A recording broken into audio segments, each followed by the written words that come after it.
एक राइटर जो अपनी ही कहानी से इतनी परेशान हो गई कि उसने अपने ही हीरो को विलेन बना दिया, फ्लश्ड।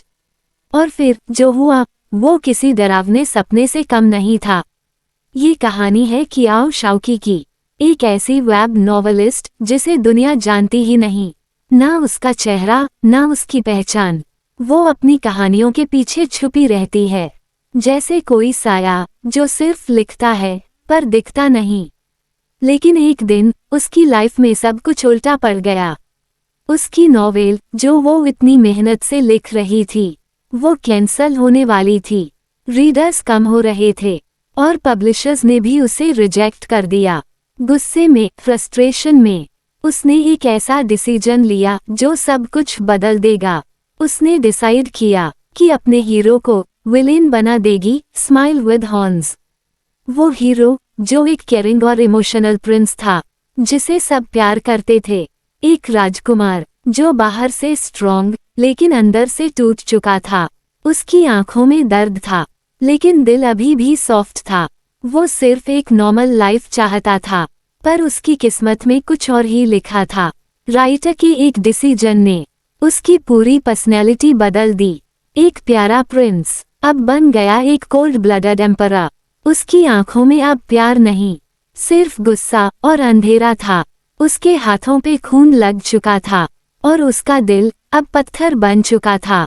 अब ये एम्परर सिर्फ एक चीज जानता है, पावर और कंट्रोल। जो भी उसके रास्ते में आएगा वो मिटा दिया जाएगा। लेकिन कहानी यहीं खत्म नहीं होती, क्योंकि जब एक राइटर अपनी कहानी बदलती है तो कभी कभी कहानी भी राइटर को बदल देती है। स्क्रीन पर एक फैन ग्रुप चैट दिख रहा है, उसमें लिखा हुआ है, please love me once more my Prince.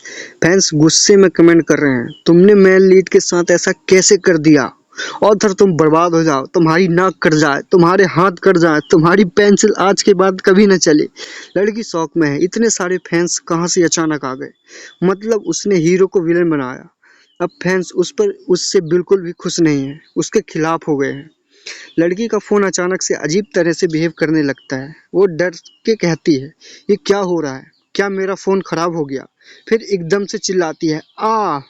और मैं अपनी ही नॉवल के अंदर चली जाती हूँ। मतलब लड़की अपनी ही नॉवल के अंदर चली जाती है पूरा। इसे कोई मोमेंट रियल वर्ल्ड से सीधे अपनी स्टोरी में एंट्री कर देती है। लड़की पहले शौक में होती है, फिर एकदम कॉन्फिडेंट मोड में आ जाती है।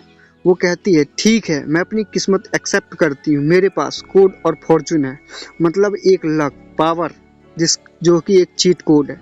और फिर धमकी देती है, मैं सब प्ले बॉय को पंच करूँगी और बुरी स्टैम्प मदर को दूर कर दूंगी। मैं अपनी ही सक्सेस का रास्ता खुद ही बनाऊंगी। वो विक्टिम नहीं, फुल सेवेज मोड हीरोइन बन गई है। टेक्स्ट आता है, मतलब ये जो स्टोरी टेलर आता है, लेकिन कर्मा हमेशा अपना रास्ता ढूंढ लेता है।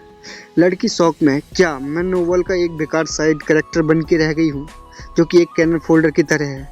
सीन में दिख रहा है वो खुद कैनल फोल्डर, मतलब जल्दी मरने की वाली साइड कैरेक्टर बन चुकी है। और सामने फॉर्चून टायरेंट, मतलब वही प्रिंस जो कि विलन बनेगा, मतलब जिसे वह कंट्रोल कर रही थी, अब उसी के सामने खुद एक कमज़ोर पोजीशन में खड़ी है, क्योंकि उसी के सामने वाला जो विलन है वह उसके हाथ मरने वाली है। इस पूरी स्टोरी का एक ट्विस्ट बताता हूँ, फैन का गुस्सा होना एंड फोन ग्लिच। नोवेल में एंट्री है हीरोइन का पहला प्लान, लेकिन ट्विस्ट प्लॉट इसमें है वो खुद ही एक कमज़ोर बन गई है।